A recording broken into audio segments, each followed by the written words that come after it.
현재 오랜 전쟁, 또 지구촌 곳곳에 내전, 또 지진, 자연재해, 여러 가지 어려움 속에 환경 재앙, 경제적 어려움 속에 많은 나라들, 또 우리나라도 예외가 아닙니다. 이때에 저희들이 영적으로 육적으로 승리의 삶을 살면 좋겠다, 그런 생각 가운데 하나님의 말씀을 함께 나누고자 합니다. 여호수아가 성경에서 보니까 가장 많은 승리를 한 사람 가운데 한 분이시더라고요. 그래서 여호수아처럼 승리하는 성도들이 되시기를 바랍니다. 현재 지구촌에서 스포츠 축제가 열리고 있지요. 무슨 큰 대회가 있는데 아시나요? 월드컵이라는 세계적인 축구 대회가 뜨겁습니다. 축구 경기에서 이긴 팀들의 나라는 축제 분위기지요. 그러나 반대로 우리나라처럼 예선 탈락하거나 성적이 저조해서 패배한 나라들은 분위기가 좋지 않습니다. 또한 지구촌 곳곳에서 현재 전쟁들이 일어나고 있는데, 전쟁에서 이기는 게 중요한데 쉽게 결판이 나지 않아요. 그래서 한치라도 더 빼앗기 위해서 또 전쟁 배상금이라는 엄청난 문제가 패배하면 있기 때문에 서로 양보하지 않고 있습니다. 승리가 이처럼 우리의 삶에서도 매우 중요합니다. 구약 성경에서 가장 많은 승리를 거둔 사람을 꼽으라면 아마도 가나안 정복 전쟁을 앞장서서 이끌었던 여호수아 장군이 아닐까 생각합니다. 또 제국의 영토를 가장 많이 확보했던 다윗 왕도 많은 전쟁에서 승전을 했습니다. 여호수아는 수많은 정복 전쟁을 치렀고 대부분 승리를 했습니다. 오늘 가나안 첫 전쟁인 여리고성 전투에서 승리한 본문의 내용입니다. 여호수아의 승리를 통해서 저와 여러분의 삶에서도 승리의 삶이 되시기를 바랍니다.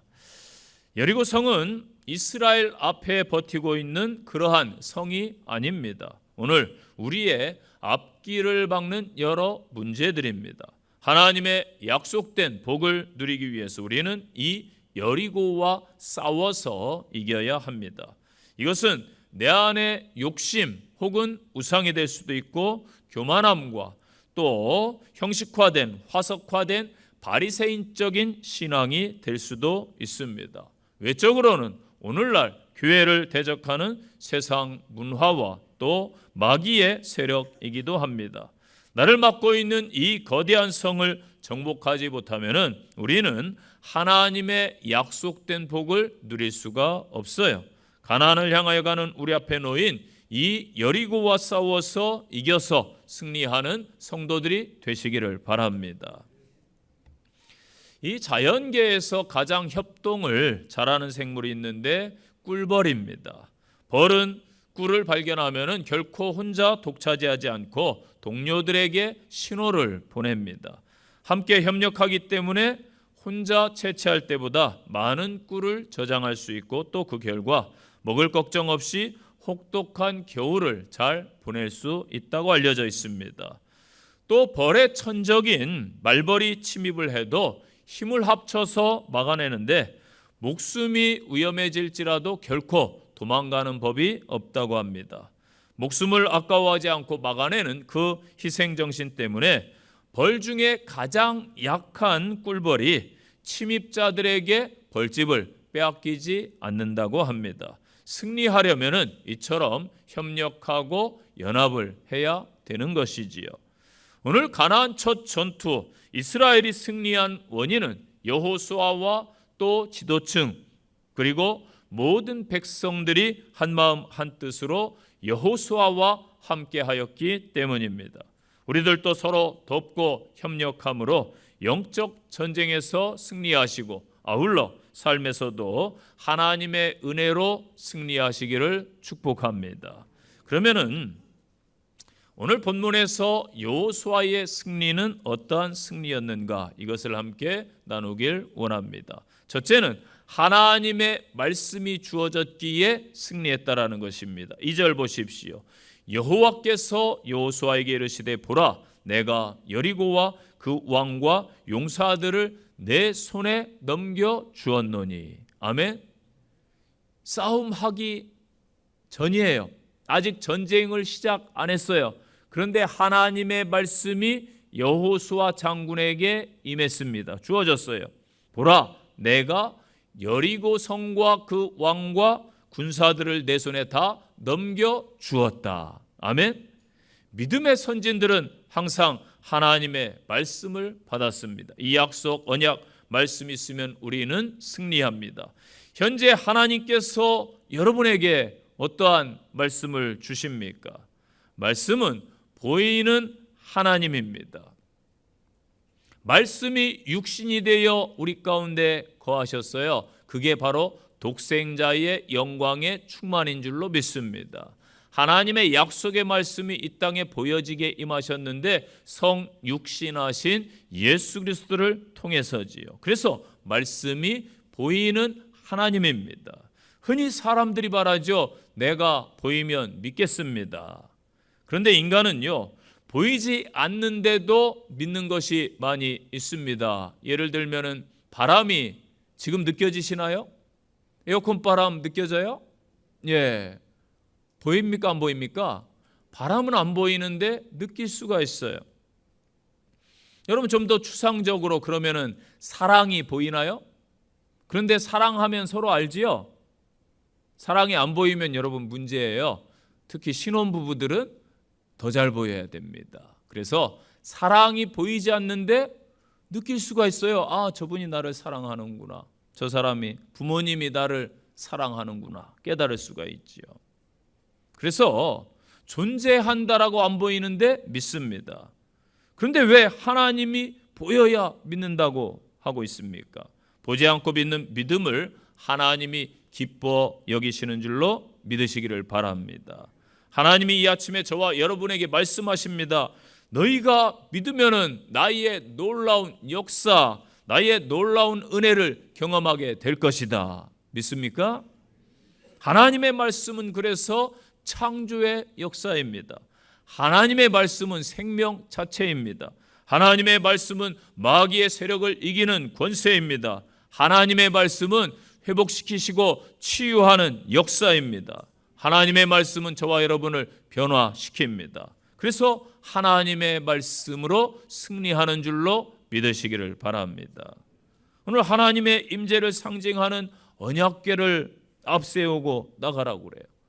이 언약궤 안에는 뭐가 들어있어요? 말씀이 들어있어요. 그래서 말씀을 따라 예수님의 몸된 교회를 중심으로 사는 것이 그리스도인의 삶의 원리인 것입니다. 여리고 같은 난관을 만날 때에 세상적 방법이 승리의 비결이 아니에요.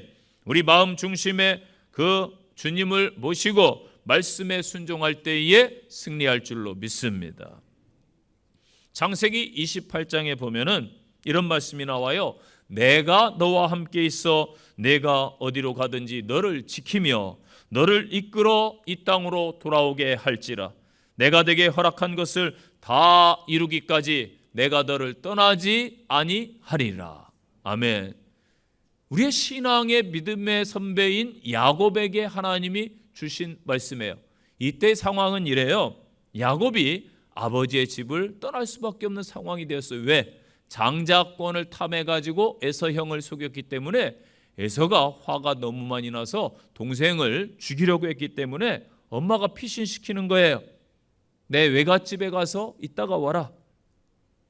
그래서 그가 장자권을 가로채고 도망치는 가운데 루스라는 성에서 노숙을 하게 되었습니다. 이때 하나님께서 밤에 꿈에 그에게 나타나서 말씀을 주시는 거예요. 야곱이 이 말씀을 받게 됩니다. 이 말씀을 야곱이 받았기 때문에 그가 훗날 외삼촌 라반의 집에서 갖은 구박과 고생을 당해도 외삼촌이 속이고 자신에게 약속을 어겨도 묵묵히 견딜 수가 있었습니다. 저와 여러분도 하나님의 약속의 말씀을 가슴에 새기시기를 바랍니다. 하나님의 말씀을 가진 자는 반드시 승리하는 줄로 믿습니다. 그런데요, 하나님의 말씀을 따라가지 아니하고 반대로 불순종하면 멸망당해요. 역대 36장에 보면은 21살의 왕이 되어가지고 11년 동안 예루살렘을 다스린 시드기야 왕에 대해서 에레미야 선지자가 이렇게 평가해요. 그가 하나님의 말씀을 듣지 않았고 들으려고 하지 않았다. 에레미야를 통해서 하나님이 말씀을 하셨는데 실제로 시드기야가 여러 번 에레미야를 불러요. 찾습니다. 그 말씀에 무언가를 느끼긴 했는데 들으려 하지 않았다라는 거예요. 또 여호야김 왕이 있어요. 겨울에 아마 춥죠. 화로를 예전에 한국처럼 놓은 것 같아요. 궁에. 그런데 예레미야가 그렇게 권해도 하나님의 말씀을 듣지 않아요. 도리어 하나님의 말씀의 두루마리를 칼로 베어가지고 화롯불에 던져넣어서 불쏘시개를 삼습니다. 그런데 이 시드기야 왕도 선지자를 도리어 시위대 뜰에 가둬버립니다. 문제는 시드기야 왕처럼 그 시대의 백성들도 똑같이 행동했다라는 거예요. 역대 36장 15절부터 보니까 그 조상의 하나님 여호와께서 그의 백성과 그 거하시는 곳을 아끼사 부지런히 그의 사신들을 그 백성에 보내어 이르셨으나 선지자를 보냈다라는 것이죠. 그의 백성이 하나님의 선지자들을 비웃고 그의 말씀을 멸시하며 그 선지자를 욕하여 하나님의 진노를 그 백성에게 미치게 하여 회복할 수 없게 하였다. 이렇게 말씀을 주고 있어요. 말씀을 멸시했고 선지자를 욕하며 비웃었다. 그 결과가 예루살렘의 패망인 것이지요. 반면에 창세기 12장에 보면은 이에 아브라함이 여호와의 말씀을 따라갔다. 아멘. 믿음의 조상 아브라함이 하나님의 말씀을 받아서 그 말씀을 따라갔다. 여러분 잘 아시는 시편 119편에 주의 법을 사랑하는 자에게는 큰 평안이 있으니 그들에게 장애물이 없으리로다. 아멘. 여호수아와 이스라엘 백성들은 모세를 통해 하나님의 말씀을 받았어요. 모세가 자기가 죽을 때가 되니까 가나안 땅에 들어갈 이 백성이 걱정되는 거예요. 그래가지고 마지막 고별 설교를 해요. 그 고별 설교를 한 내용이 신명기의 내용이에요. 하나님의 말씀을 내가 너희에게 전달한다. 이 말씀을 가지고 살아가라. 율법의 말씀을, 하나님의 말씀을 가지고 살아가라. 그래서 말씀 앞에, 하나님의 말씀 앞에 순종할 것을 당부받았어요. 모세 유언이니까. 후계자 여호수아는 철저하게 모세 유언을 지켜갑니다. 그러한 그에게 하나님은 모세에게 말씀을 주셨듯이 오늘 말씀을 주시는 거예요. 그 하나님의 말씀을 따라가면은 승리할 줄로 믿습니다. 저와 여러분의 상황도 마찬가지예요. 난공불락 같은 여리고가 여러분을 가로막고 있을지라도 하나님의 말씀을 받으면은 그 말씀의 능력이 모든 것을 부수고 파하는 권세인 줄로 믿습니다. 그 하나님의 말씀을 그대로 믿고 따라가시기를 바랍니다. 그럴 때에 하나님의 능력을 경험하게 될 줄로 믿습니다. 두 번째, 여호수아의 승리는 하나님의 방법대로 해서 승리했습니다. 3절부터 보세요. 너희 모든 군사는 그 성을 둘러 성 주위를 매일 한 번씩 돌되 엿새 동안 그리하라. 제사장 7은 7 양각 나팔을 잡고 언약궤 앞에서 나갈 것이요 7째 날에는 그 성을 7번 돌며 제사장들은 나팔을 불 것이며 제사장이 양각 나팔을 길게 불어 그 나팔 소리가 너희에게 들릴 때에는 백성은 다 큰 소리로 외쳐 부를 것이라. 그리하면 그 성벽이 무너져 내리리니 백성은 각기 앞으로 올라갈지니라. 아멘. 이번에 월드컵에 출전한 대한민국 선수들을 면면을 보면은 세계 유수한 클럽에서 뛰는 선수들이 많습니다. 한국의 수준이 많이 올라갔지요.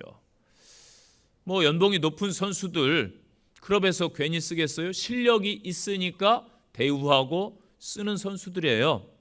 다른 나라와 견주어도 떨어지지 않아요. 그리고 조 추첨도 대진표가 정말 이번에 좋았다고 평가를 했습니다. 이렇게 좋은 조건인데도 안타깝게도 최악의 성적을 거두었습니다. 지금 많은 사람들이 누구를 욕하고 있습니까? 감독을 욕하고 있어요. 왜 그래요? 감독의 자리는 책임져야 되는 자리이기 때문입니다. 양날의 검이에요. 감독이 승리하면은 박수 쳐주는 자리인데 감독이 실패하면은 패배하면은 욕먹는 자리라는 거예요. 그래서 감독이 패배했을 때의 코치진이나 일부 선수에게 책임을 돌리면 안 되는 거예요. 대한민국에 문제가 생겼어요. 누구 책임이에요? 대통령 책임입니다. 그 다음에 장관들 책임, 그 다음에 국회의원들 책임인 거예요. 이 교회가 문제가 생겼어요. 누구 책임이에요? 담임 목사님 제 책임이에요. 저는 여러분들이 제 책임입니다 이럴 줄 알았더니 담임 목사인 제 책임이에요. 그 다음에 죄송하지만 우리 시무장로님들, 우리 소장로님, 김원수 장로님 책임이에요. 웃으셨죠? 권사님들, 시무 권사님들 책임입니다. 집사님들 책임이에요. 그래서 나중에 보니까 다 우리 책임이구나 이렇게 되는 것이지요. 그래서 감독의 자리가 참 양날의 검의 자리인 것 같습니다. 잘하면 박수 쳐주는데 금방 냉정해지는 사람들의 모습이죠. 또 한 가지는 전술이 없었기 때문에 패배했다라고 이야기를 많이 합니다. 라커룸에 들어와서 지고 있으면 분석하고 이렇게 해봐라 알려줘야 되는데 전술이 좀 부족했다고 하지요. 약속된 플레이를 하는 게 축구예요. 11명이 유기적으로 잘 움직이는 플레이를 하게 됩니다. 그래서 이것을 누가 훈련시키느냐? 당연히 감독이 해야 될 책임입니다. 그래서 상대방에 따라서 탄력적인 여러 플랜을 가지고 A부터 A, B, C, D 해서 여러 플랜들이 다 약속된 그러한 계획들이 있어요. 이것을 운영하는 것을 전술, 전략이다 그렇게 말합니다.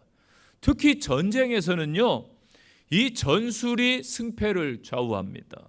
그래서 수많은 전략 회의를 거치고 밤새워서 회의하고 전술을 또 짜고 실제로 결과가 어떠할 것인가, 실패했을 때 이럴 것이다 시뮬레이션을 돌려봅니다. 이게 군대에서 무슨 작전을 나가거나 할 때에 시뮬레이션을 엄청 돌려요. 이렇게 했을 경우에, 아니면은 문제가 생겼을 경우에, 보급이 끊겼을 경우에, 이럴 경우에. 제가 80년대 군 생활했는데 제가 군 생활할 때도 작전 나갈 때에는 진짜 머리 지날 정도로 이렇게 시뮬레이션을 돌려서 나중에 머릿속에 다 들어와요. 얼마나 많이 이걸 돌려보는지, 이럴 경우 저럴 경우 저럴 경우 저럴 경우 가정해가지고 막 돌립니다. 지금에야 21세기 최첨단 군대니까 스마트하게 그렇게 준비를 하겠죠. 전술을 보세요. 오늘 전쟁 상황입니다. 전쟁 상황이에요. 하나님이 말씀하시는 이러한 말씀은 군사적인 전술과는 너무나 거리가 멀어요. 이게 하나님의 방법이에요. 성 주위를 매일 한 바퀴씩 돌아라. 여러분 보세요. 이 성에서 이스라엘 백성들이 훈련받은 군인도 아니에요. 노예들이었어요. 성 주위를 도는데 성 위에서 공격하기가 쉽잖아요. 지금 상황이 이러해요. 공격하면 속수무책입니다. 그런데 하나님이 말씀이 주어졌어요. 이제는 그 말씀을 신뢰하느냐, 이게 문제인 거예요. 이게 여러분 믿음입니다. 하나님의 일을 성취하고 약속된 복을 누리기 위해서 우리에게 필요한 게 뭐예요? 믿음입니다. 하나님의 방법이 주어지면은 그걸 믿느냐?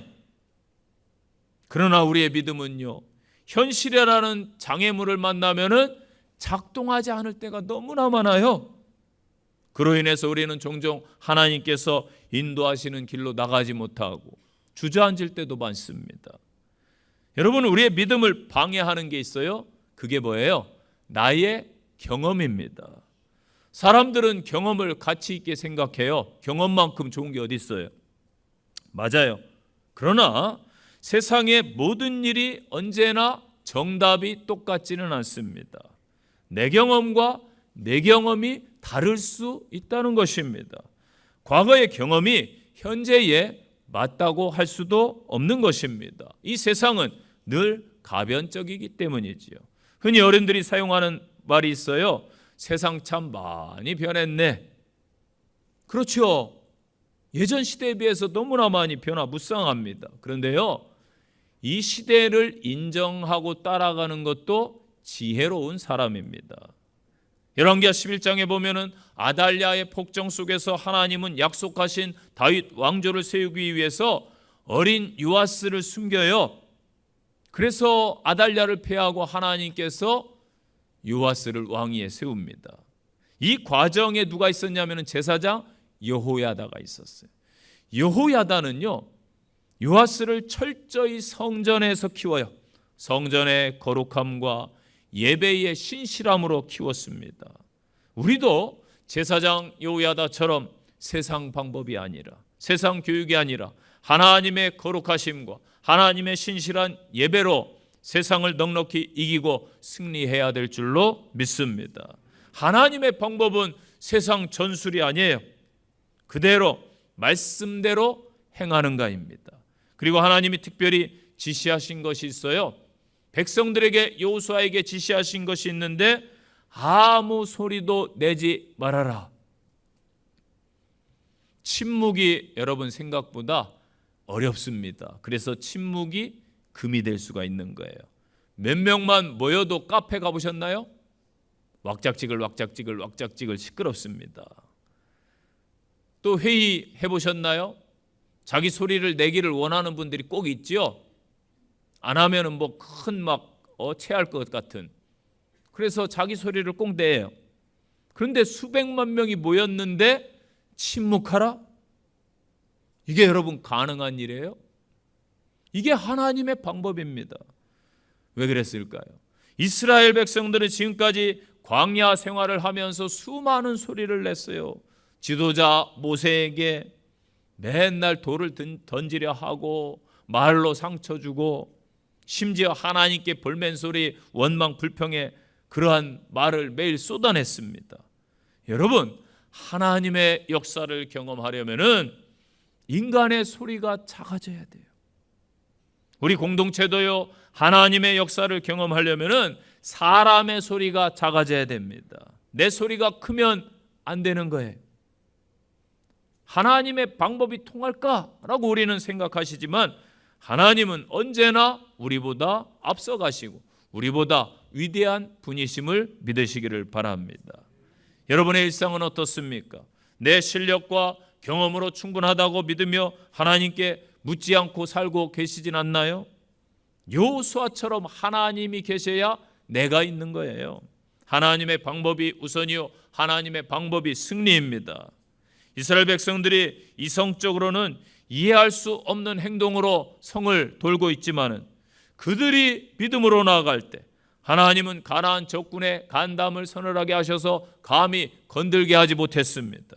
인간의 방법이 아닌 하나님의 방법으로 종국에는 여리고 성이 무너지게 하셨습니다. 내 힘과 내 경험, 내 지식을 다 내려놓으시고 이제부터 신앙인이라면 하나님의 말씀, 하나님의 방법을 따르시기 바랍니다. 그리하여 하나님 능력으로 승리하여 하나님께 영광 돌리시기를 바랍니다. 세 번째는 따라서 하십시오. 순종함이 승리입니다. 14절 보니까 엿새 동안 이같이 행하니라. 하나님의 방법대로 엿새 동안 이같이 따랐다, 이 말씀입니다. 하나님은 이스라엘이 싸움보다 순종을 먼저 배우기 원하셨어요. 여리고 성의 전쟁은 힘과 기술의 싸움이 아닙니다. 하나님의 약속을 신뢰하는 믿음의 싸움입니다. 하나님 말씀 앞에 전적인 순종이 시작되면은 그때부터 하나님께서 일하기 시작합니다. 여호수아는 하나님의 명령을 그대로 제사장들에게 그리고 지도자들에게 전달합니다. 그 지도자들이 듣고 백성들에게 또 전달합니다. 그래서 이스라엘 백성들이 첫째 날 여리고를 한번 돌고 조용히 진으로 돌아갑니다. 이 과정이 6일 동안 계속 반복되는 거예요. 아무런 변화가 없어도 멈추지 않고 말없이 그대로 순종을 이어갔습니다. 이게 중요해요. 침묵 속에 이어진 행진은 하나님의 말씀을 향한 신뢰의 고백인 것입니다. 여러분은 하나님이 주신 말씀 앞에서 즉각적인 변화가 보이지 않아도 계속 순종하고 계십니까? 내 삶에서 하나님께서 멈추지 말라고 하시는 순종의 영역은 과연 무엇입니까? 하나님께서는요, 때로 이해할 수 없는 요구를 하신 적이 성경에 많이 기록되어 있어요. 아브라함에게 100세 난 아들 이삭을 번제로 드리라고 했습니다. 다윗 왕에게, 소년 다윗에게 기름 부었는데 맨날 쫓겨다니기나 하고 망명이나 하고 즉각 왕이 되게 하지 않으셨습니다. 요셉에게 꿈을 꾸게 하셨고 비전을 주셨는데 형들에게 팔리게 하고 노예로 전락시켰습니다. 죄수로 만들었어요. 여러분, 하나님의 놀라운 역사 은혜를 보기 위해서는 묵묵히 순종의 길을 걸어가야 될 때가 있습니다. 여러분이 기도하는 것이 즉각적으로 이루어지지 않고 지체되기도 할 겁니다. 때로 다른 방향으로 흐르기도 합니다. 아직도 여리고성의 단단한 그 성벽처럼 내 삶의 앞길을 막는 그 문제들은 너무나 큰 성벽과 같습니다. 이때 우리는 기도해야 합니다. 하나님, 안개와 같이 내 앞이 한치도 보이지 않고 답답해요. 있는 그대로 아뢰세요. 이 상황에서 의심 없이 불평 없이 하나님만 따를 수 있는 믿음 좀 주세요. 여러분, 영적 전쟁에서 승리하기 위해서는 하나님의 때를 기다릴 줄 알아야 됩니다. 순종함으로. 만약 이스라엘 백성들이 변화가 없다고 하루 이틀 돌고 포기했더라면 결코 여리고 성은 무너지지 않았어요. 우리의 신앙과 삶에서 얼마나 많은 기도들이, 얼마나 많은 일들이 마지막 고비를 버티지 못하고 포기함으로 무산되고 있지 않습니까? 믿음은요, 끝까지 가는 거예요. 믿음의 길이, 여러분, 십자가의 길이 쉬워 보입니까? 쉽지 않아요. 끝까지 가는 거예요. 저도요, 목회 길이 쉽지 않습니다. 제 동기들 신학대학교 100명 넘게 졸업했어요. 그렇다고 해서 다 목사가 되지 않았어요. 지금 남아있는 친구들 많지 않아요. 목회 길이 만만치 않더라고요.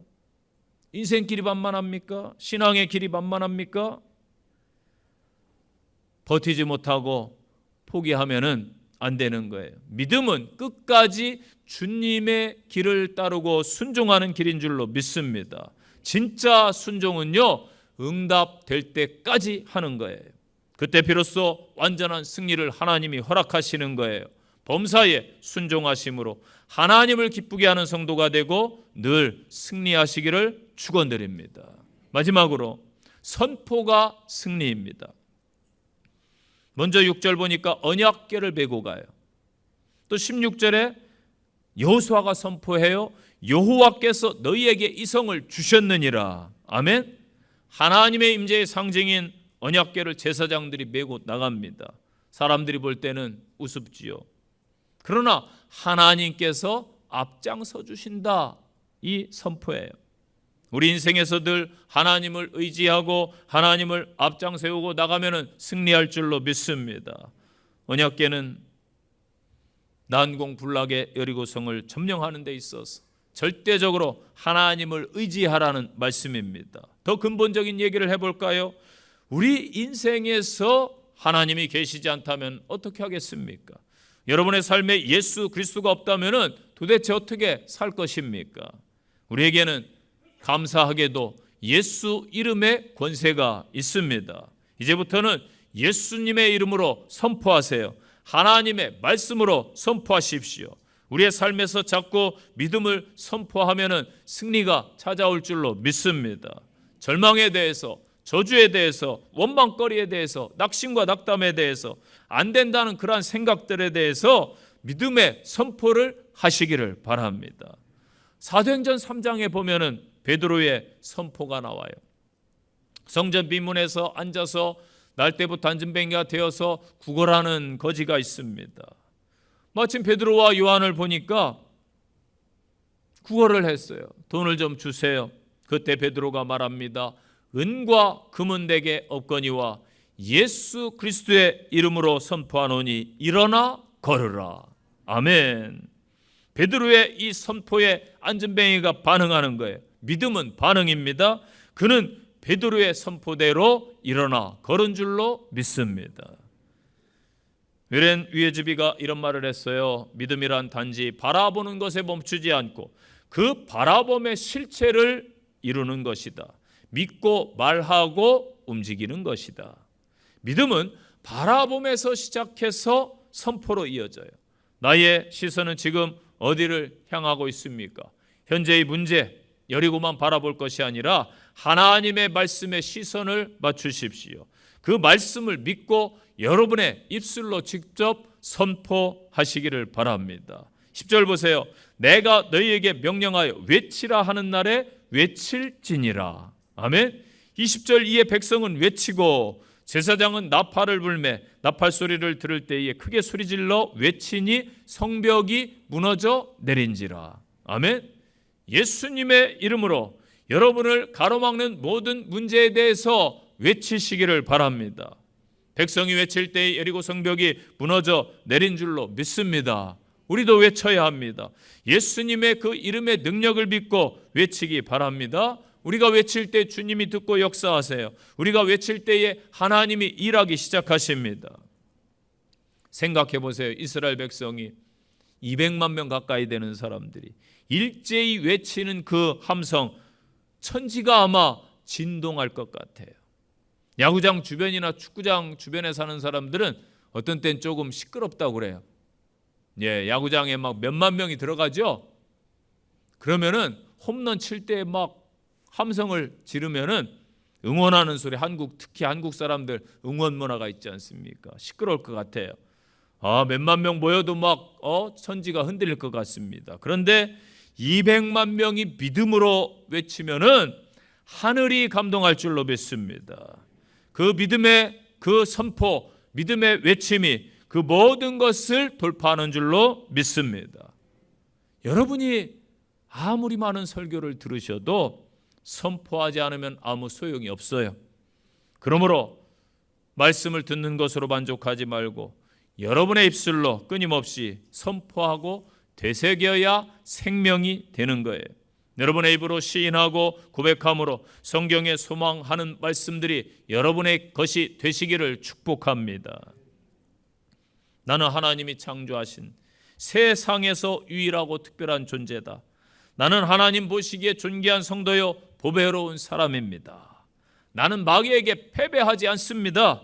나는 고난 가운데 있지만 주저앉지 않습니다. 나는 승리합니다. 선포하시기를 바랍니다.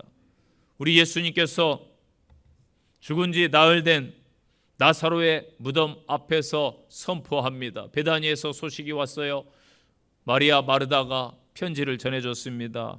우리 오빠가 중병에 걸려서 죽게 되었으니 빨리 좀 오세요. 그런데 예수님께서 무슨 생각이신지 좀 늦게 가셨어요. 가보니까 이미 나사로가 죽어서 무덤에 장사를 지냈어요. 나흘이나 되었습니다. 그런데 예수님께서 하늘을 우러러 기도하시고 무덤 앞에 가십니다. 사람들이 웅성웅성해요. 도대체 죽은 사람 앞에서 무엇을 하시려나. 그때 예수님께서 선포하시는 거에 외칩니다. 나사로야 나오너라. 아멘. 무덤을 깨치고 수족을 동인 채로 나사로가 살아서 나온 줄로 믿습니다. 사람들은 죽은 자를 향한 선포에 비웃음을 쳤지만은 우리 주님은 살린 줄로 믿습니다. 이런 선포는 영육 간의 승리를 줄 것입니다. 주님의 권능과 사랑을 나타낼 것입니다. 여러분 이 아침에 선포하시기 바랍니다. 저는 늘 그렇게 선포합니다.